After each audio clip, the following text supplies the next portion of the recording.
Hi, my name is Yonti Friesem. Sorry that I cannot be with you today. I'm going to introduce you a project that I've been working on in the last 2 years, observing a special project that happened in Rhode Island, a collaboration of a youth media organization with the Rhode Island School of Deaf, having students come to do intercultural experience through media making. So the project that I've been working for many years have been called Give Me 5, and that's a workshop for 7 hours where teenagers across Rhode Island are coming and learning to do basic filmmaking with people that have never seen before, and learning collaboration, learning leadership skills through media making. And you can see more in the website.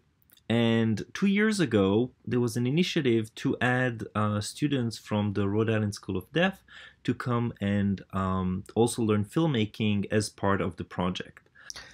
The instructor, Alex, who you see here, is very fluent in sign language. And actually, it was an interesting experience for me because I was the only one in the room out of 20 people that didn't speak sign language. So it was interesting to see how he communicated and explained to them and worked with them on starting first on the responsibility, the name of the group, and then what would be the narrative that they're going to work on.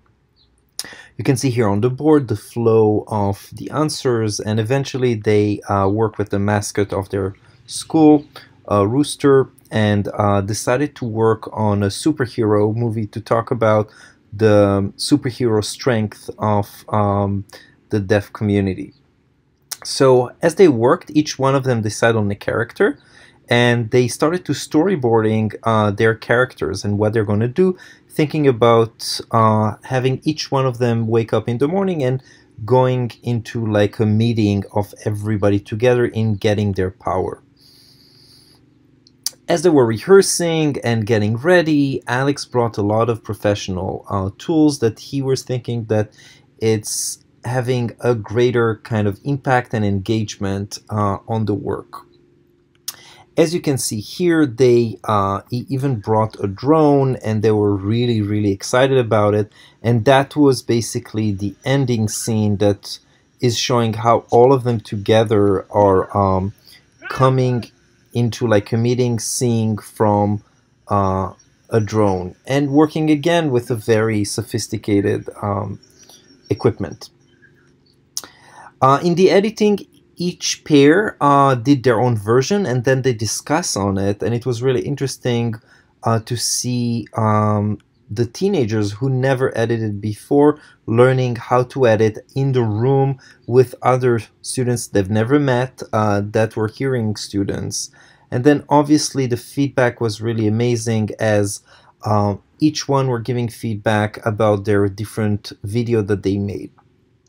So the group was heterogeneous, that only students from the Rhode Island School for the Deaf, but during the editing and the feedback, they were working with other students, and it was a really interesting intercultural communication of how to communicate and having different opinion and showing the different experiences that they had. So I want to show you the video, and then we're going to talk about it.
So interestingly enough, 2 weeks later, we came to do a similar project with even better equipment, but this time at their own school.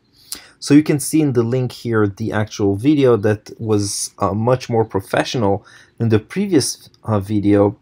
And as I was doing focus groups 2 weeks before and 2 weeks later, having them going through a 7 hours of learning to make videos and getting more and more professional in it, there were very interesting answers that they gave, as I'm very unfamiliar with the deaf culture. So they prefer to work in their own school. They prefer to be in a heterogeneous group and not work with other hearing students. The target audience was not exactly obvious. It was their friends, but who exactly would see it? Eventually it was screened at a statewide screening of youth media, the Give Me Five. The students learned a lot of technical skills, they learned collaboration, but I was wondering, as I'm looking to have intercultural communication through filmmaking, did it really enhance that part?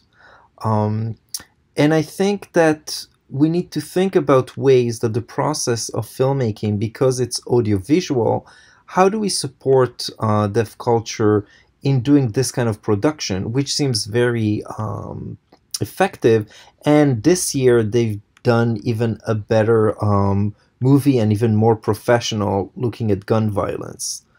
Um, and then my own preference of looking at intercultural communication is, if students in the school for the deaf don't want to mingle with hearing students because of different cultural exchange and understanding sign language, how can we use the love for the media making in order to bring them together?